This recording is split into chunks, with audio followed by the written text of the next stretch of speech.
Lieutenant Sarah Chen pressed her palm against the cool metal of the transport ship's hull, watching Earth grow larger through the porthole.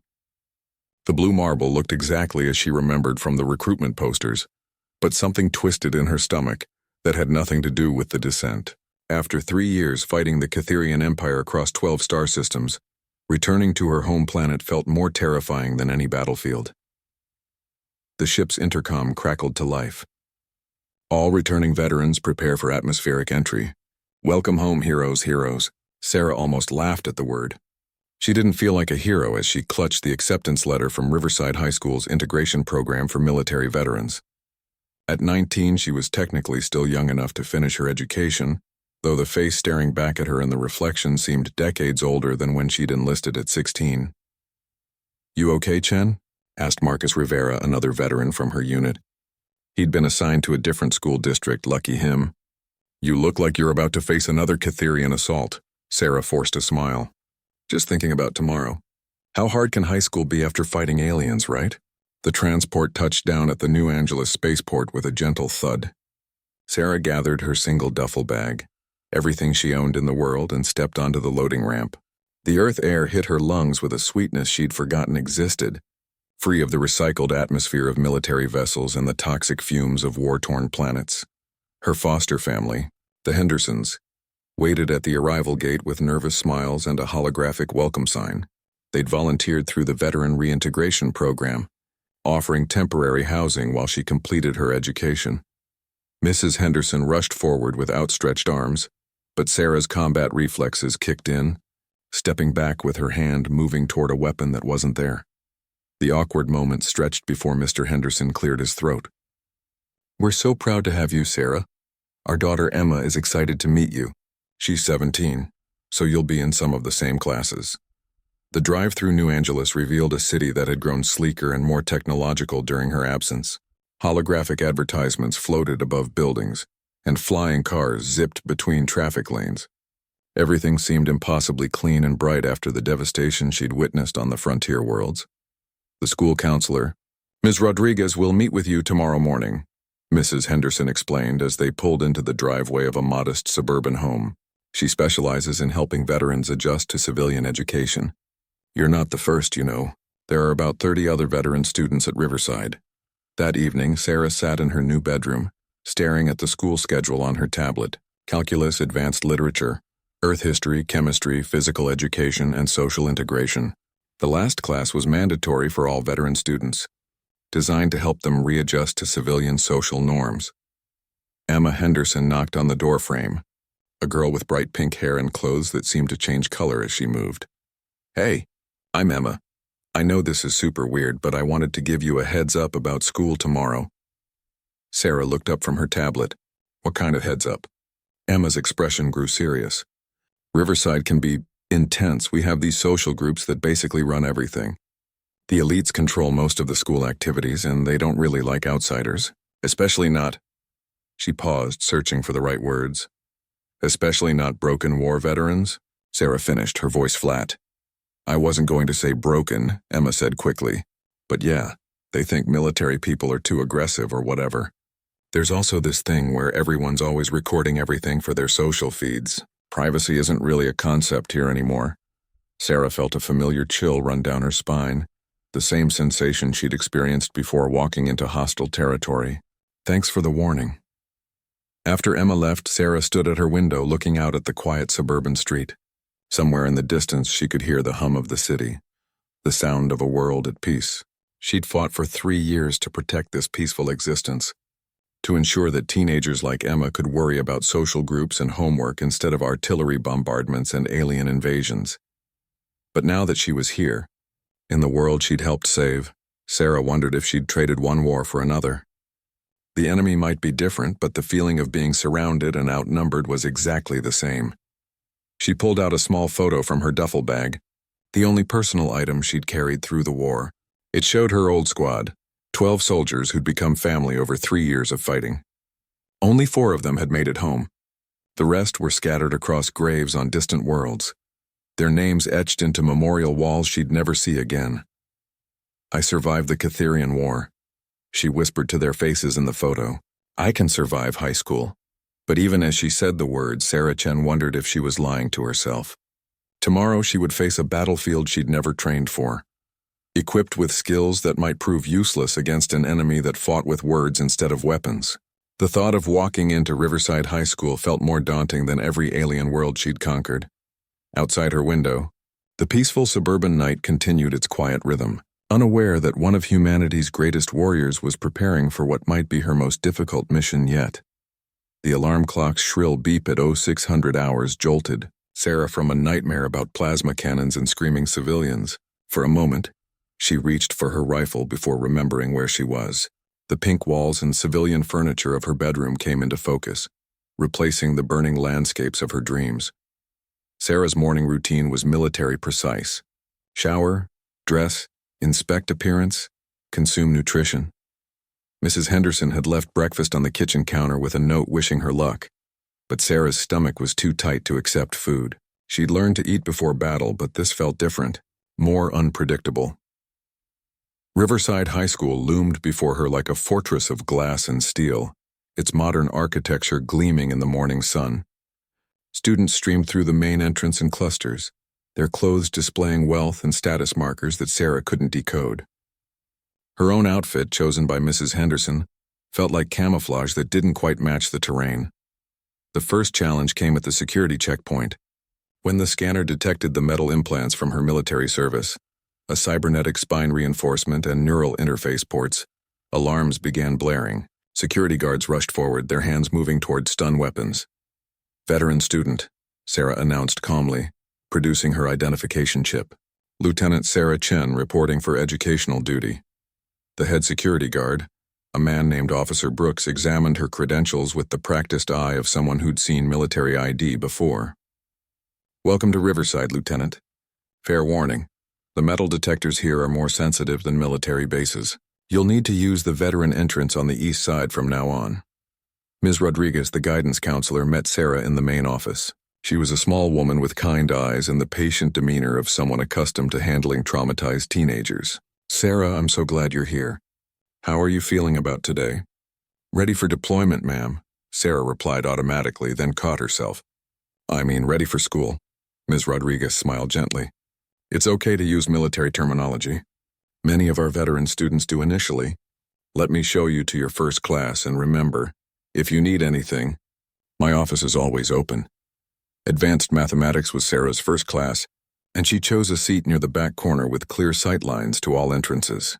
The other students barely glanced at her as they filed in, too absorbed in their personal devices and conversations about weekend social events. The teacher, Mr. Kim, was an energetic man who launched into calculus problems with enthusiasm. Sarah found herself engaged despite her nervousness. Mathematics was logical, predictable, nothing like the chaos of human social interaction. "Can anyone solve for the derivative of this function?" Mr. Kim asked, pointing to a complex equation on the holographic display. Sarah's hand moved upward before she could stop herself, the ingrained response of a soldier who always had the answer.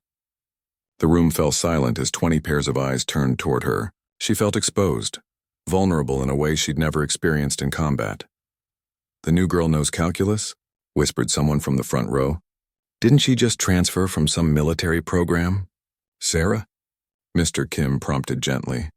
She stood and walked to the front, her movements carrying the precise efficiency of military training. On the holographic display, she worked through the problem with the systematic approach she'd used to calculate artillery trajectories and orbital mechanics. The solution emerged cleanly, each step building logically toward the answer. "Excellent work," Mr. Kim said as the class murmured in surprise. "Have you studied advanced mathematics before?" "Military engineering required extensive mathematical training, sir," Sarah replied. "Navigation, ballistics, and tactical analysis all depend on calculus and differential equations." As she returned to her seat, Sarah caught fragments of whispered conversations. She called him sir. "Did you see how she walked? Military people are so weird." The next class, advanced literature, proved more challenging.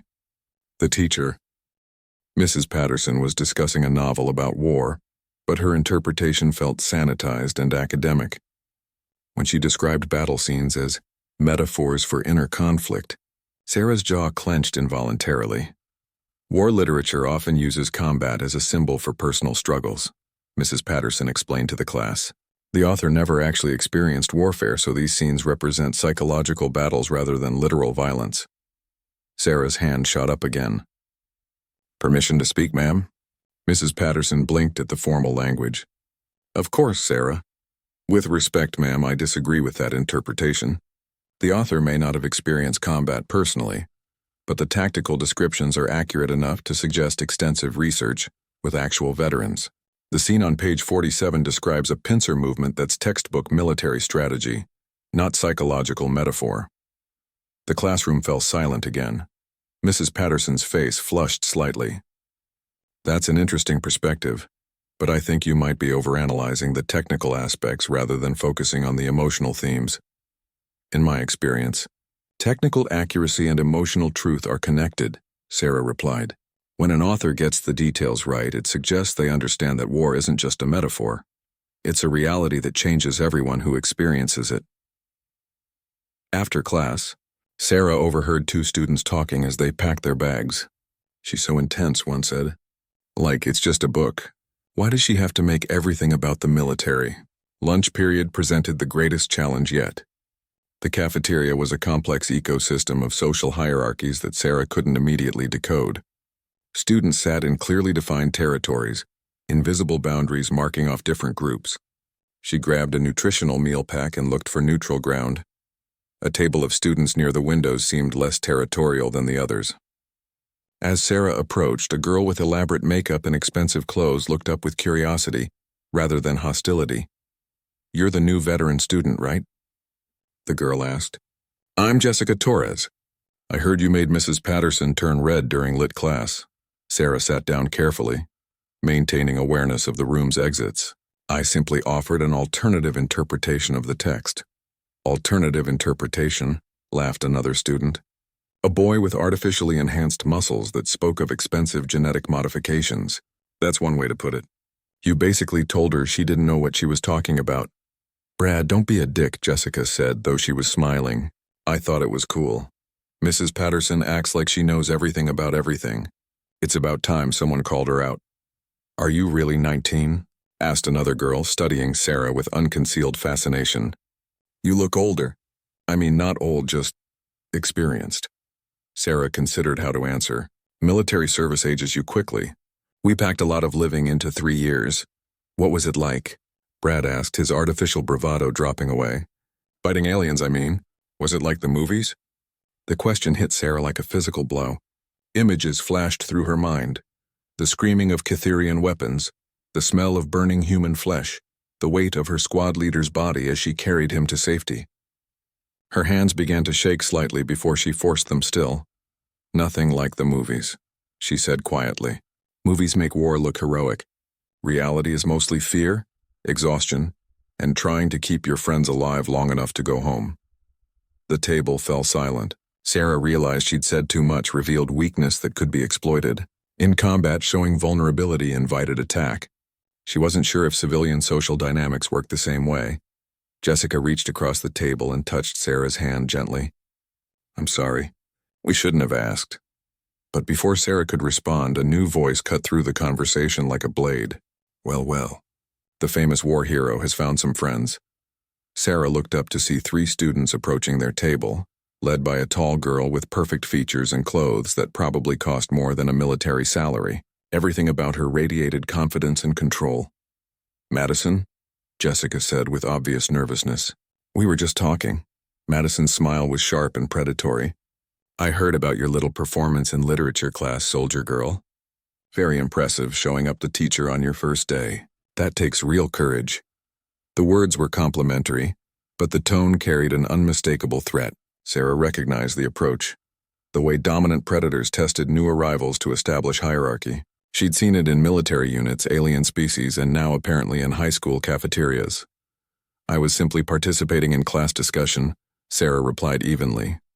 Of course you were, Madison said, just like I'm sure you'll simply participate in all our school activities. After all, we wouldn't want anyone to think our newest student doesn't fit in here at Riverside. The threat was clear now. Sarah felt the familiar pre-combat tension building in her muscles. the heightened awareness that came before violence. But this wasn't combat, and her enemy wasn't using weapons she understood. As Madison and her followers walked away, Jessica shook her head sadly. You just made the worst possible enemy on your first day. Madison Chen controls everything social at this school. She can make your life hell if she wants to. Sarah stared after the retreating figure. Did you say Chen? Madison Chen? Yeah, why? A cold realization settled over Sarah like armor plating. That's my cousin. My father's brother's daughter. The irony was bitter. She'd fought aliens across the galaxy to protect Earth, only to discover that her greatest enemy at home shared her own blood. The war Sarah Chen thought she'd left behind had followed her into the halls of Riverside High School, wearing a familiar face and wielding weapons she'd never learned to fight.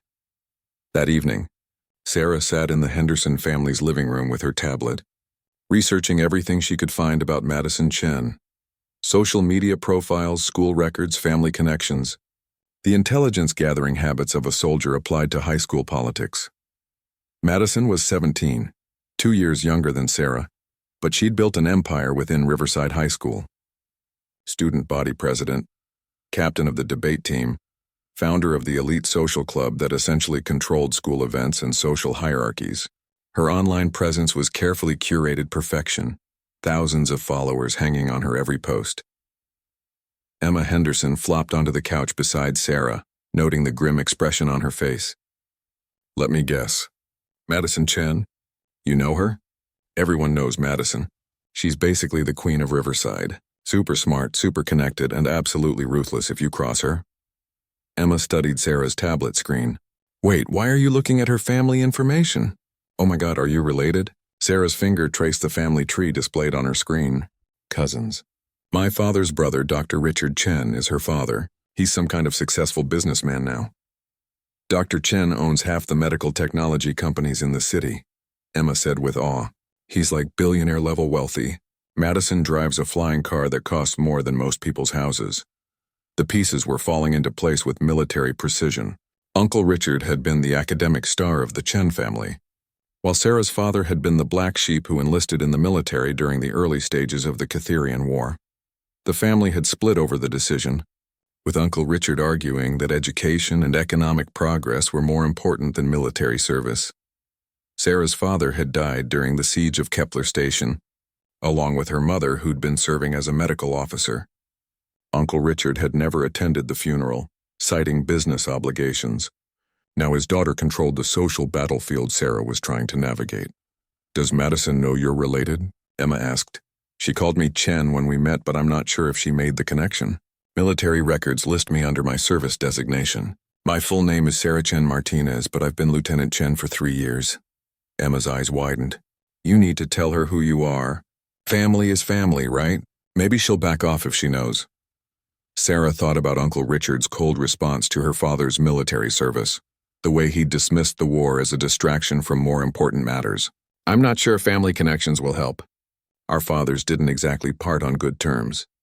The next morning brought chemistry class, where Sarah found herself assigned to a lab partnership with a quiet boy named David Kim. He was clearly nervous around her, fumbling with equipment as he tried to make conversation. I heard you're a veteran, he said while measuring chemical solutions. That must have been intense. It had its moments, Sarah replied, noting the precise measurements needed for their experiment. Her military training in demolitions and chemical warfare made the assignment straightforward. But she let David take the lead to avoid drawing more attention. Madison Chen is in this class, David whispered. She sits 2 tables over. Try not to look directly at her. She considers eye contact a challenge. Sarah couldn't help but glance toward her cousin, who was performing the same experiment with practiced efficiency. Madison's lab partner was Brad, the genetically enhanced student from lunch, and they worked together with the smooth coordination of long practice. Halfway through the experiment, Madison's voice carried across the classroom. David, you're doing that wrong. The solution needs to be heated to exactly 87 degrees, not 90. David's hands shook as he adjusted the temperature control. Sorry, Madison. I didn't realize. Of course you didn't realize, Madison said with casual cruelty. That's why some people are leaders and others are followers. Sarah felt her jaw clench. The casual bullying reminded her of drill sergeants who broke down recruits through psychological pressure. But this was different. Worse somehow because it was pointless cruelty rather than training for survival. Actually, Sarah said loudly enough for the whole class to hear, David's initial temperature was correct for this particular reaction. The textbook calls for 90 degrees because it assumes standard atmospheric pressure. In this lab, we're slightly above sea level, which requires the higher temperature to achieve the same molecular activation energy. The classroom fell silent. Madison turned to face Sarah directly for the first time, her expression unreadable. Are you correcting me? I'm correcting the misapplication of theoretical knowledge to practical conditions, Sarah replied evenly. It's a common mistake when you learn from books instead of experience. Madison's smile was razor sharp. Experience, right. I forgot we have a real soldier in class now. Someone who knows all about practical applications. Chemical reactions or chemistry, whether they happen in a lab or on a battlefield, Sarah said. The molecular principles don't change based on context. How fascinating, Madison said, her voice dripping with false sweetness. And I suppose you learned all about chemistry while you were off playing war games? The phrase playing war games hit Sarah like a physical slap. Images flashed through her mind. Her squad leader bleeding out in her arms. The screams of civilians during the massacre at New Geneva. The weight of decisions that meant life or death for thousands of people. I learned chemistry by staying alive, Sarah said quietly, and by keeping other people alive when possible. The silence that followed was broken by Mr. Peterson, the chemistry teacher, who'd been listening from his desk. Both students make valid points about temperature variation and pressure conditions. Perhaps we can focus on completing the experiment. But the damage was done. Madison had drawn first blood in front of witnesses, establishing that Sarah's military service was a target for mockery rather than respect. As class ended, Sarah heard whispered conversations following her into the hallway. Did you see Madison destroy the new girl? She actually tried to correct Madison Chen. Military people think they know everything. Social integration class was Sarah's last period. The mandatory course designed to help veteran students adjust to civilian life. She entered the classroom to find 29 other veteran students of various ages, from 18 to mid-20s. For the first time all day, Sarah felt like she belonged somewhere. The instructor was Major Williams, a retired military officer who'd lost his left arm during the war. He understood the challenge of transitioning from military to civilian life, especially in an educational environment. Today we're discussing social hierarchies in civilian institutions, Major Williams announced, how they differ from military command structures and how to navigate them effectively. A student named Antonio raised his hand. What do you do when civilian authority figures don't understand military background?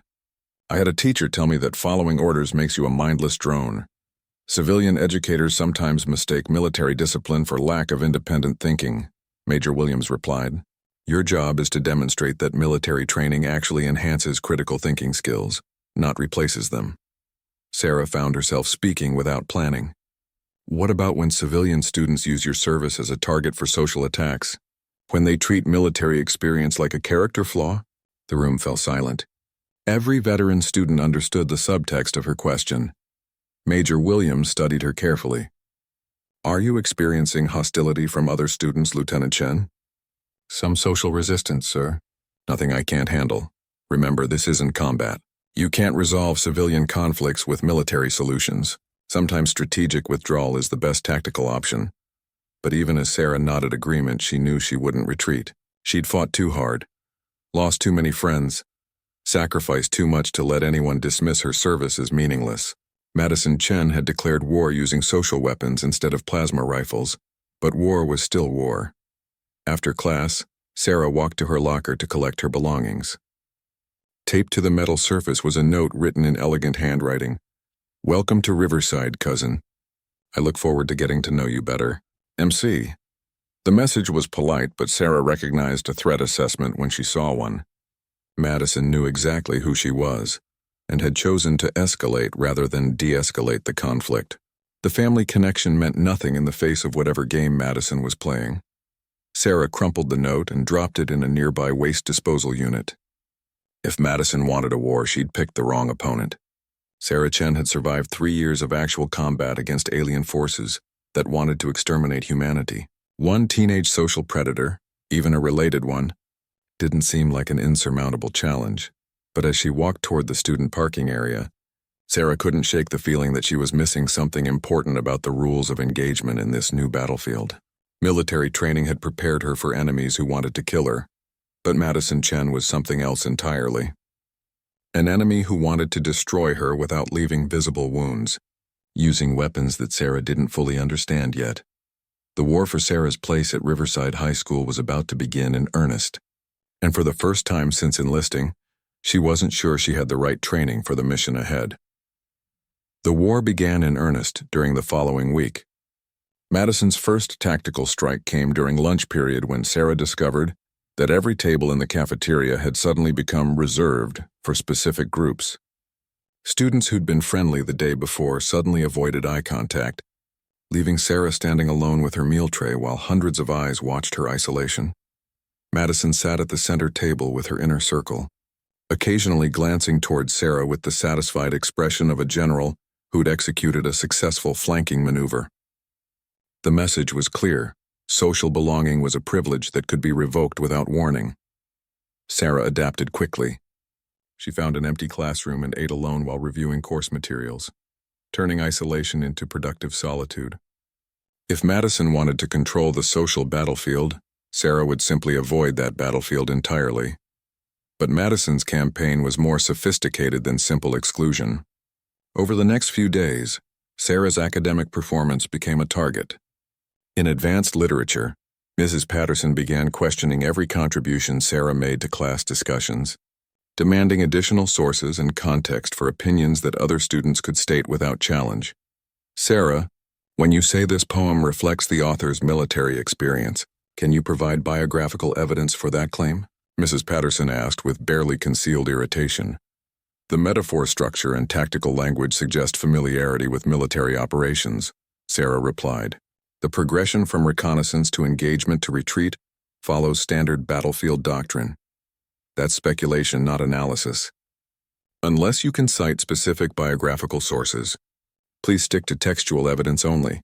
But when Brad offered an interpretation based entirely on personal feelings about the poem's emotional resonance, Mrs. Patterson praised his insight without demanding any supporting evidence. The double standard was obvious to everyone in class, including several students who began to notice the unfair treatment.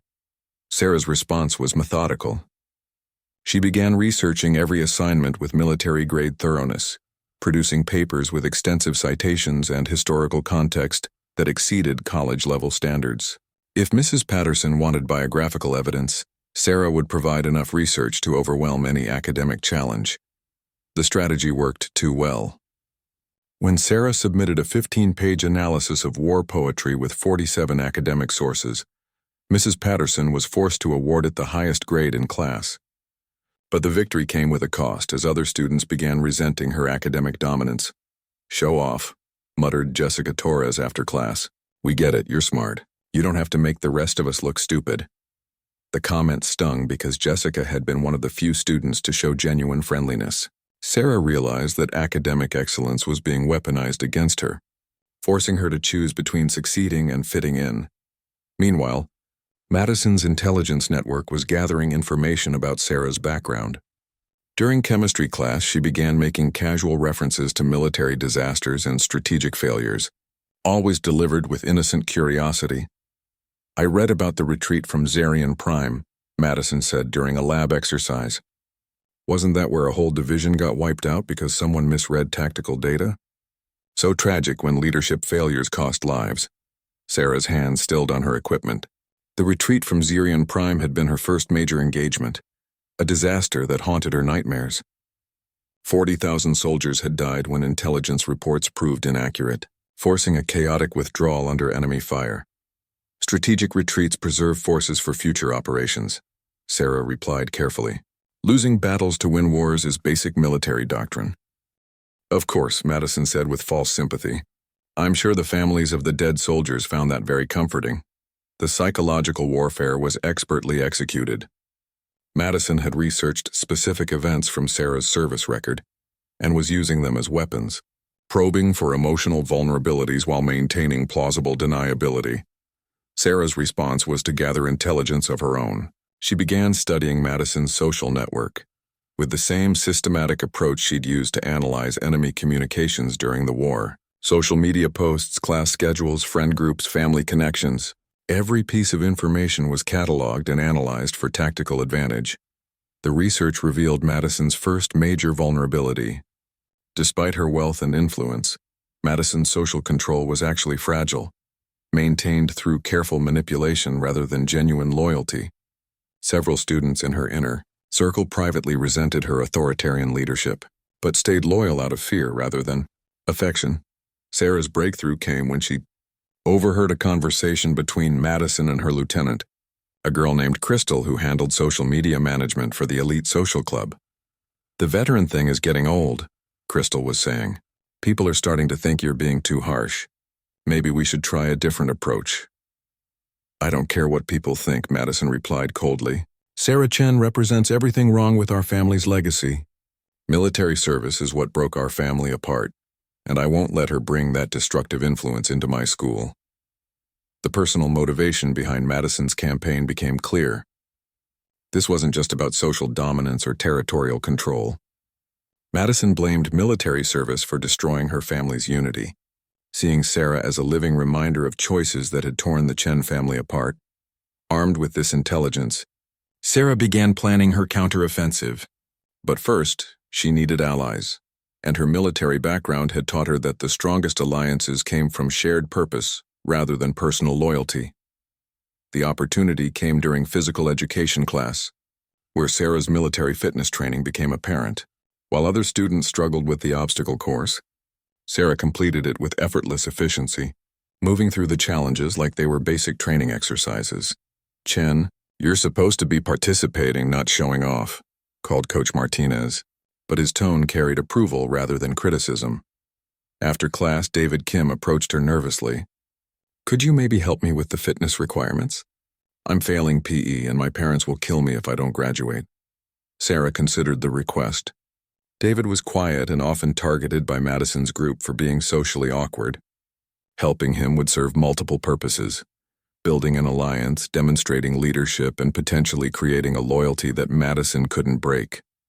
"Meet me at the track after school," Sarah said.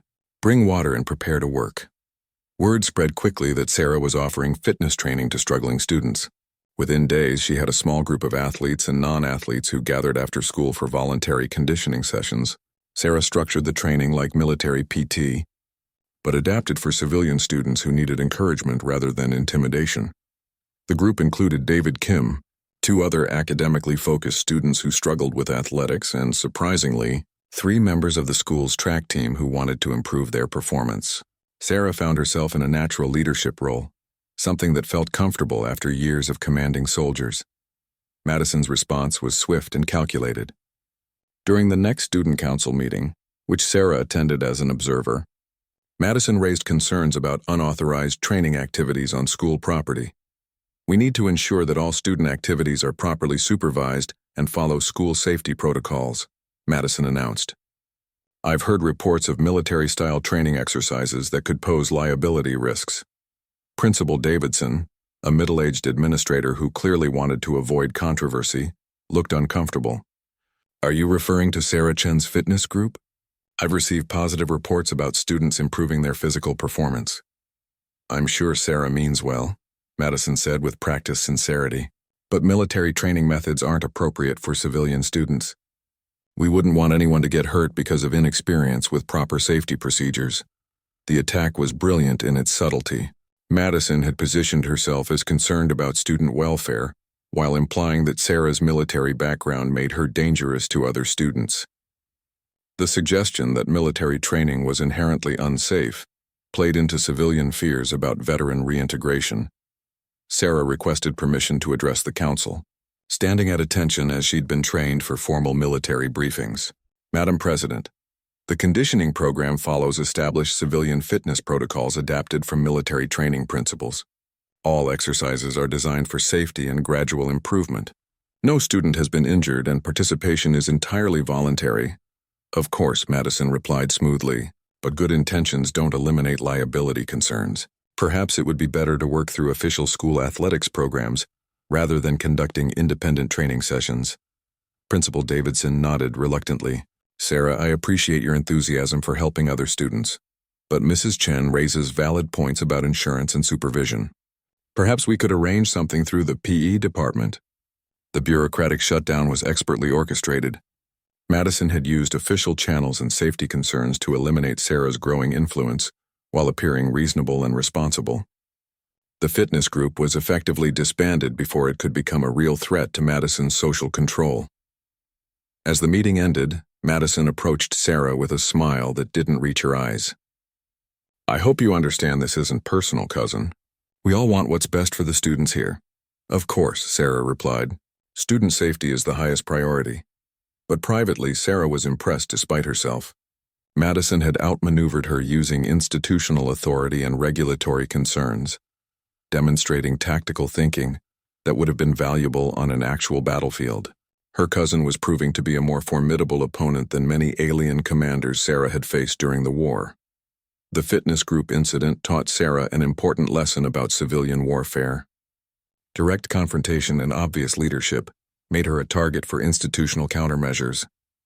If she wanted to build lasting influence, she needed to operate more subtly, building networks that couldn't be easily dismantled through official channels. Madison had won this engagement, but the war was far from over. Sarah began planning her next move, one that would use Madison's own tactics against her while remaining invisible to administrative oversight. If her cousin wanted to fight with regulations and bureaucracy, Sarah would learn to be just as ruthless with institutional warfare. The battlefield had evolved, but Sarah Chen was adapting faster than her enemies realized. Sarah's new strategy emerged from an unexpected source: her social integration class discussion about asymmetric warfare principles in civilian contexts.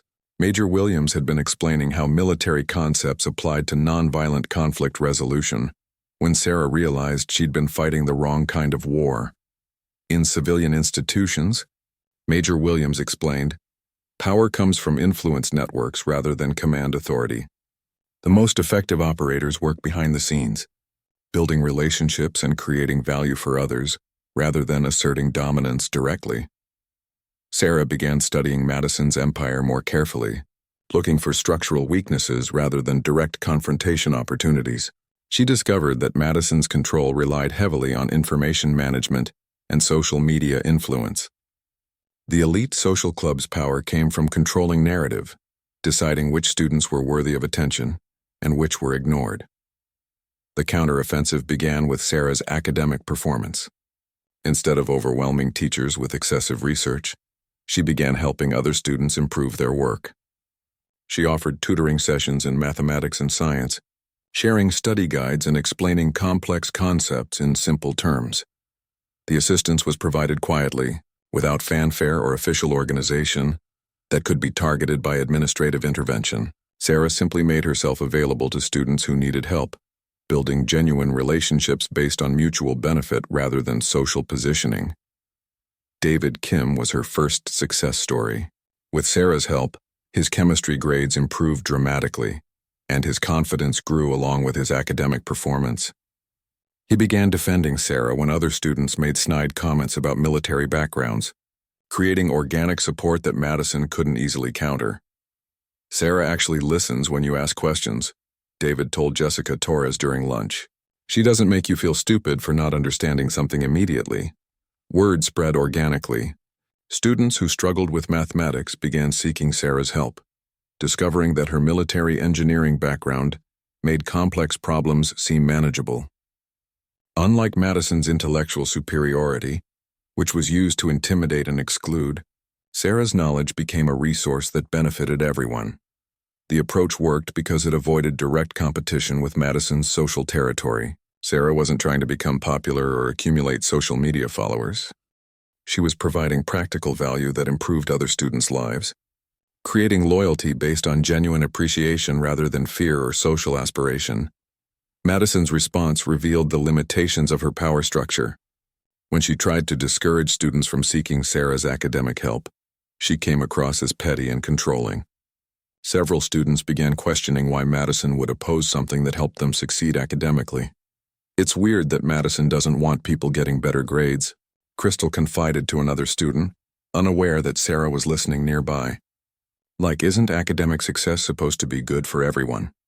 The crack in Madison's inner circle was small but significant. Crystal's comment suggested that Madison's authority wasn't as absolute as it appeared. Some of her closest allies were beginning to question decisions that seemed motivated by personal animosity rather than group benefit. Sarah's next tactical move involved the school's Academic Olympics team, a competitive program that represented Riverside in regional mathematics and science competitions. The team was struggling because several key members had graduated the previous year, leaving gaps in chemistry and advanced mathematics. When Mr. Kim approached Sarah about joining the team, she accepted immediately.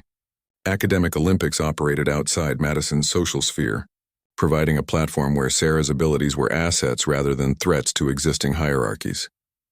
"We could really use someone with your background," Mr. Kim explained during her first team meeting. "The mathematics section includes some orbital mechanics problems that are giving our current team trouble." Sarah found herself working alongside students who valued competence over social positioning. The team included Jessica Torres, who joined to strengthen her college applications, and several other students who preferred academic achievement to social drama. "This is actually fun," Jessica said after Sarah helped the team solve a particularly complex physics problem. "I forgot that learning could be enjoyable instead of just stressful." The Academic Olympics team became Sarah's first secure base of operations, a group where her military background was an advantage rather than a liability. When the team won their first regional competition in 3 years, Sarah's contribution was undeniable and public. Principal Davidson announced the victory during morning announcements, specifically noting Sarah's leadership in the mathematics and science sections. For the first time since arriving at Riverside, Sarah received positive recognition from school administration. Madison's counter-move was predictable but effective. She began spreading rumors about Sarah receiving unfair advantages due to her veteran status, suggesting that military training constituted cheating in academic competitions. "It's not really fair competition when someone has access to advanced military education," Madison said during a student council meeting. "Maybe we need separate categories for veteran students to level the playing field." The attack was designed to delegitimize Sarah's achievements while appearing to advocate for fairness. But Madison had miscalculated the target. Academic Olympics was governed by strict rules about outside assistance and resource limitations. Suggesting that Sarah's success was illegitimate implied that the entire competition was compromised. Mr. Kim responded with quiet fury during the next faculty meeting. "Madison Chen is questioning the integrity of our academic programs without any evidence of rule violations. Sarah Chen's military background provides her with advanced mathematics training, just as other students benefit from expensive private tutoring or specialized programs. The faculty's support was crucial because it established Sarah's legitimacy within official school structures. Teachers who'd worked with her began sharing positive experiences, creating a counter-narrative to Madison's campaign of character assassination. Sarah's most significant breakthrough came when she accidentally discovered Madison's vulnerability during a conversation with Emma Henderson. "You know what's weird about Madison?" Emma said while they worked on homework together. "She's super controlling about everything except her own academics. Like she'll micromanage every detail of school events, but she has tutors for most of her advanced classes." The information triggered Sarah's intelligence analysis training. Madison's academic performance was artificially enhanced through extensive private tutoring, while her social control was used to compensate for intellectual insecurities. Her attacks on Sarah's military education were projection, motivated by awareness that her own achievements were less authentic. Sarah began subtly highlighting this disparity. During class discussions, she would reference concepts that required genuine understanding, rather than memorized responses. When Madison stumbled over follow-up questions that deviated from prepared talking points, the gap between her reputation and reality became apparent to observant classmates. The strategy was psychological warfare at its most refined. Sarah wasn't directly challenging Madison's authority or making accusations. She was simply demonstrating competence in ways that revealed the artificial nature of Madison's intellectual superiority. The turning point came during a joint presentation in advanced literature. Mrs. Patterson had assigned pairs to analyze different aspects of a complex novel. and through careful maneuvering, Sarah had been paired with Madison for a section on military themes in literature. Madison's preparation was thorough but superficial, relying on online summaries and academic papers she'd clearly memorized rather than understood. When Mrs. Patterson asked probing questions about the psychological impact of combat on character development, Madison's responses became increasingly vague and theoretical. Sarah's analysis, by contrast, connected textual evidence to actual military psychology, explaining how the author's portrayal of PTSD and survivor guilt reflected genuine veteran experiences. Her insights were specific, nuanced, and demonstrated understanding that came from lived experience rather than academic study. The class's reaction was immediate and unmistakable.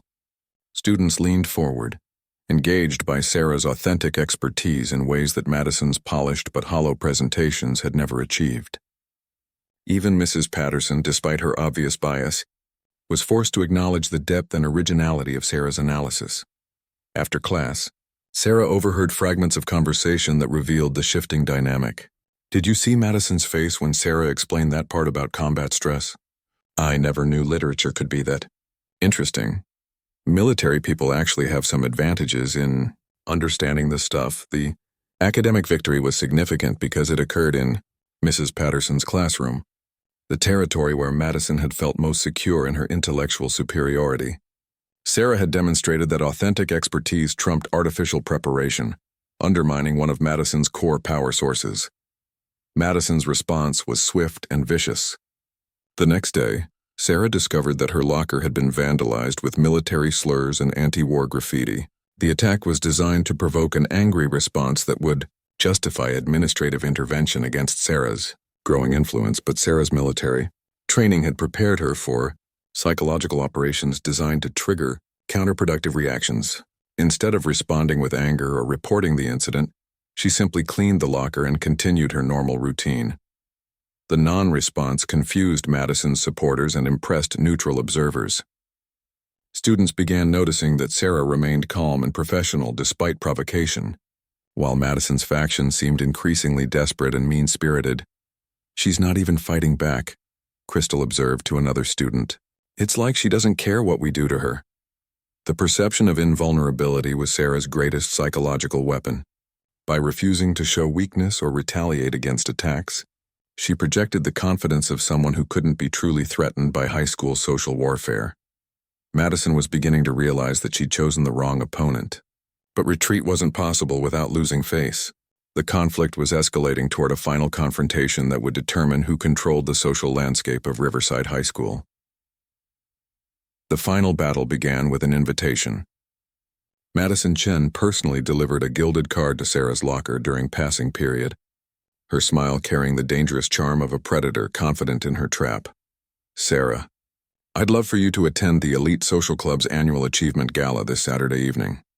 As family, you should be there to represent the Chen legacy." Sarah examined the invitation with the careful attention she'd once given to potential explosive devices. The gala was Madison's most important social event, a carefully orchestrated display of power where she showcased her influence over Riverside's social hierarchy. Being invited wasn't an honor, it was a challenge. "What's the dress code?" Sarah asked, noting the expensive paper and elegant calligraphy. "Formal evening wear. I'm sure you can find something appropriate." Madison's tone suggested that finding appropriate attire would be Sarah's first insurmountable obstacle.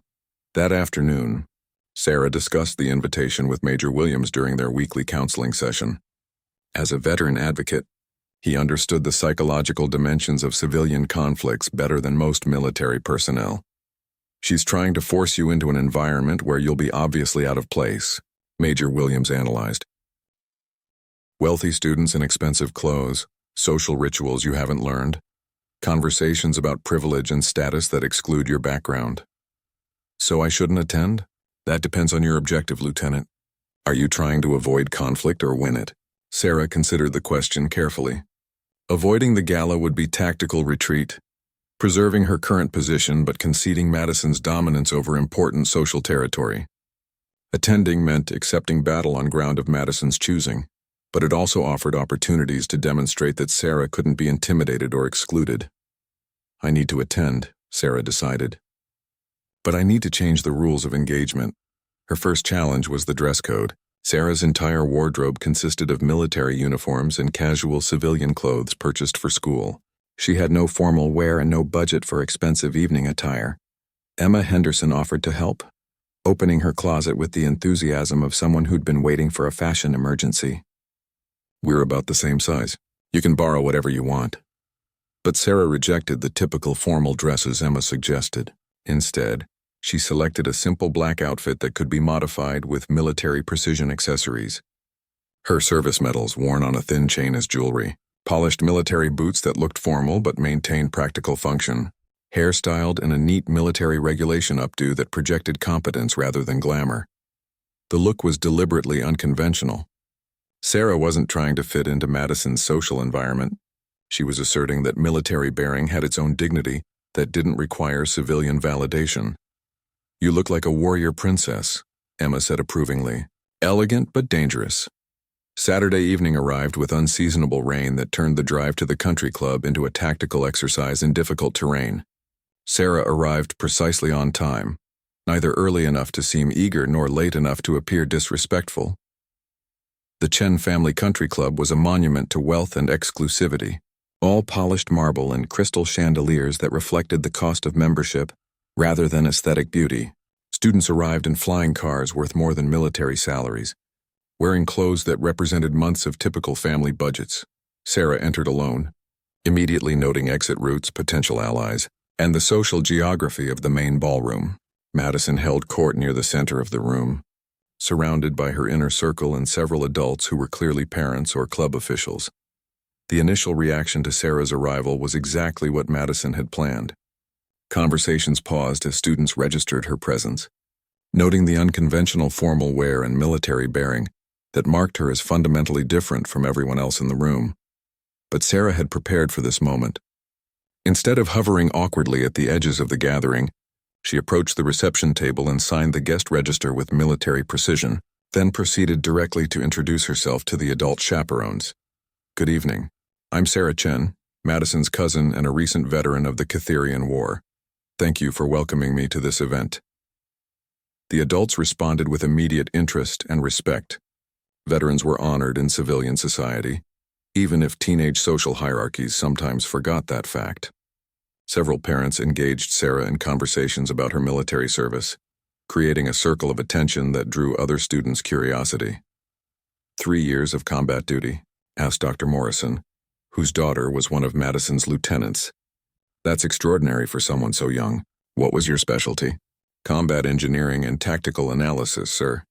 I served with the 7th Infantry Division during the liberation of Kepler Station and the siege of New Geneva."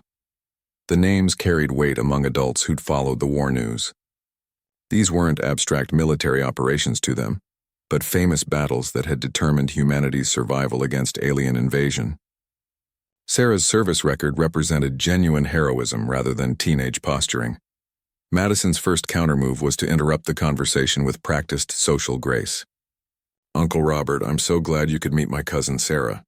She's been adjusting to civilian life at our school." The phrasing was subtle but pointed. Madison had positioned Sarah as someone who needed adjustment rather than celebration, implying that military service was a problem to be solved rather than an achievement to be honored. "Adjustment must be challenging," Dr. Morrison replied sympathetically. "The transition from military to civilian life requires significant adaptation, especially for combat veterans." Sarah recognized the trap. If she agreed that adjustment was difficult, she validated Madison's implication that she was struggling and potentially unstable. If she denied any challenges, she'd appear either dishonest or dangerously overconfident. "Every transition involves learning new skills," Sarah said carefully. "Military training provides an excellent foundation for academic pursuits, but civilian social dynamics operate by different rules than combat situations." "Of course," Madison added with false helpfulness. "Sarah has been learning our school's social expectations. It's been quite an education for all of us." The conversation was becoming a verbal duel with Dr. Morrison as unwitting judge. Madison was using her social sophistication to frame Sarah as an outsider who didn't understand civilian norms, while Sarah needed to demonstrate competence without appearing confrontational. Sarah's military training and diplomatic negotiations provided the solution. Madison has been very educational about civilian leadership styles. I've been impressed by her administrative skills and student government. The organizational complexity of high school social institutions rivals some military command structures. The complement was strategically perfect. Sarah had acknowledged Madison's abilities while subtly comparing high school politics to military operations, elevating her own background rather than diminishing it. She'd also demonstrated the diplomatic skills that came with command responsibility. Dr. Morrison's expression shifted slightly, recognizing the sophisticated verbal maneuvering taking place. Both of you young ladies seem quite accomplished. Madison, perhaps you could introduce Sarah to some of the other students. As they moved away from the adult supervision, Madison's mask of polite civility began to slip. Very smooth, cousin. I forgot that military officers receive training in political manipulation. Diplomacy is part of command responsibility. Sarah replied evenly. Successful military operations require coalition building and stakeholder management. Stakeholder management, Madison repeated with amusement. Is that what you call making friends now? The question revealed Madison's fundamental misunderstanding of Sarah's approach. Madison viewed relationships as tools for dominance and control, while Sarah's military experience had taught her that genuine leadership required earning loyalty through competence and character. I call it building teams that accomplish missions, Sarah said. Individual achievement doesn't matter if the larger objective fails. Madison's response was interrupted by the arrival of Crystal and two other members of her inner circle. They approached with the casual confidence of people moving through territory they controlled, but Sarah noticed something different in their body language. Less automatic deference, more careful observation. Sarah, Crystal said with surprising warmth. I heard you talking to Dr. Morrison about the Kepler Station battle. My grandfather served in that campaign as a supply officer. He always said it was the most important victory of the war. The comment created an unexpected connection that bypassed Madison's social gatekeeping. Crystal's grandfather had been part of the same military operation, creating a family bond that transcended high school hierarchies. Supply officers were crucial to that victory. Sarah replied, understanding immediately. Combat units get the headlines, but logistics personnel kept us fighting when ammunition and medical supplies ran low. Madison watched the exchange with growing alarm. Crystal was supposed to be her most loyal supporter, but she was connecting with Sarah through shared military family history that Madison couldn't control or diminish. How interesting, Madison said, her voice carrying a subtle warning. Crystal, didn't you want to show me the catering arrangements? But Crystal didn't immediately respond to the dismissal. Sarah, would you mind if I introduced you to some other students whose families have military connections? There are more of us here than you might expect. The offer represented a social network that existed parallel to Madison's control structure. Military families formed bonds based on shared sacrifice and understanding that transcended civilian social hierarchies. Madison had overlooked this connection when planning her psychological campaign. As Crystal led Sarah toward a group of students near the windows, Madison realized that her carefully planned social ambush was becoming a platform for Sarah to demonstrate exactly the kind of leadership that civilians respected in military veterans. The gala was supposed to be Sarah's defeat, but it was rapidly becoming the stage for her greatest victory. Madison needed to escalate quickly before Sarah's growing influence became impossible to counter. The final confrontation was about to begin, and for the first time since starting this campaign, Madison Chen wasn't certain she would emerge victorious. The final confrontation came during the gala's keynote presentation, when Madison took the stage to deliver her annual address about leadership and academic excellence at Riverside High School. Sarah stood near the back of the assembled crowd, surrounded by the growing circle of students who'd connected with her through military family histories and shared academic interests. Madison's speech was polished perfection, delivered with the confidence of someone accustomed to commanding attention and respect. She spoke about the importance of maintaining Riverside's reputation for excellence, about the need for students to uphold the school's traditions and values. Excellence requires dedication to proven methods, Madison declared, her voice carrying clearly through the elegant ballroom. We cannot allow our standards to be compromised by those who mistake disruption for innovation. The words were carefully chosen to sound inspirational, while carrying an unmistakable message about Sarah's place in the school's social order. Madison was positioning herself as the guardian of tradition against dangerous change represented by military influence. But as Madison continued her presentation, Sarah noticed something unexpected happening in the audience. Students were listening politely, but their attention seemed forced rather than engaged. Several people were checking their phones or having quiet side conversations instead of focusing on Madison's words. Crystal stood near the front with Madison's other lieutenants, but her expression was thoughtful rather than admiring. The conversation about her grandfather's military service had clearly affected her perspective on Madison's anti-military rhetoric. When Madison concluded her speech to polite applause, the evening's program called for an open forum, where students could share their own thoughts about leadership and achievement. This was typically a carefully orchestrated series of testimonials from Madison's supporters, designed to reinforce her message and demonstrate her influence. Crystal was the first to approach the microphone, but instead of delivering the expected endorsement, she surprised everyone with a different kind of speech. "I want to talk about different kinds of leadership," Crystal began, her voice nervous but determined. "We often think about leadership as controlling situations and making sure everyone follows the same path. But this year I've learned about a different approach." Madison's expression remained carefully neutral, but Sarah could see the tension building in her posture. "My grandfather served in the military during the Catherian War," Crystal continued, her confidence growing. "He taught me that real leadership means helping other people succeed, even when it doesn't benefit you directly. It means sharing knowledge and skills instead of hoarding them for competitive advantage." Several students in the audience began nodding in recognition. Crystal was describing the leadership style they'd observed from Sarah, the willingness to help others improve rather than maintaining superiority through exclusion. "This year, I've seen that kind of leadership in our school," Crystal said, her eyes finding Sarah in the crowd.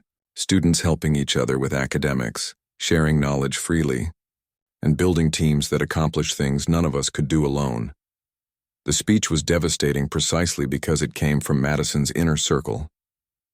Crystal wasn't attacking Madison directly, but she was articulating an alternative vision of leadership that implicitly criticized Madison's authoritarian approach. Madison rose gracefully and approached the microphone as Crystal stepped away. Her smile was perfect, but Sarah could see the fury carefully controlled beneath the surface. "Thank you, Crystal, for that interesting perspective," Madison said smoothly. "Of course, we all appreciate different leadership styles, but we must also remember that some approaches work better in some environments than others." Madison paused, her gaze sweeping the audience before settling on Sarah. "Military leadership, for example, is designed for extreme situations where absolute authority and unquestioning obedience are necessary for survival. But civilian institutions require more collaborative and democratic approaches." The attack was expertly crafted. Madison was using leadership theory to suggest that Sarah's military background made her fundamentally unsuited for civilian leadership roles. She was positioning military authority as inherently authoritarian and potentially dangerous in democratic settings. Sarah felt the familiar pre-combat tension building in her muscles. This was the moment she'd been preparing for since arriving at Riverside. The final test of whether she could defend herself using civilian weapons rather than military force. She approached the microphone with the steady gait of someone walking into enemy fire, aware that her next words would determine not just her own future at Riverside, but also the kind of leadership that would define the school's culture. "Thank you for the opportunity to speak," Sarah began, her voice carrying the projection training that had served her in military briefings. "I'd like to address the question of leadership styles and their application in different environments." The room fell completely silent. This was the moment everyone had been anticipating. The direct confrontation between Sarah and Madison that had been building for weeks. "Military leadership is often misunderstood by civilian observers," Sarah continued, her tone respectful but firm. "The popular image focuses on authority and obedience, but effective military leadership actually requires the same qualities that define good civilian leadership: competence, integrity, and genuine concern for the welfare of those you lead." Sarah paused, allowing her words to register with the audience. "A military commander who rules through fear and intimidation gets their soldiers killed. Real military leadership means earning trust through demonstrated competence, making decisions based on mission success rather than personal benefit, and always putting the welfare of your team above your own advancement. The words were aimed directly at Madison's leadership style, contrasting military ethics with the social manipulation that had defined Madison's approach to power.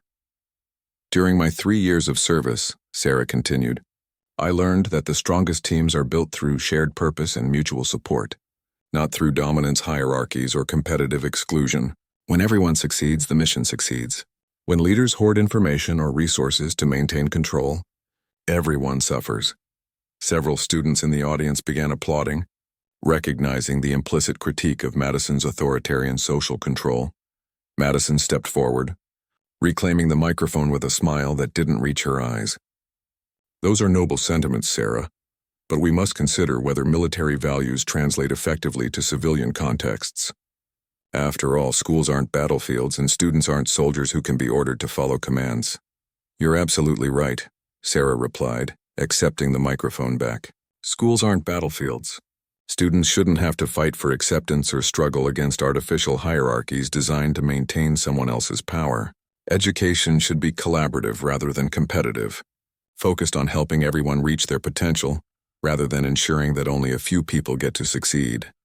The statement was a direct challenge to everything Madison represented.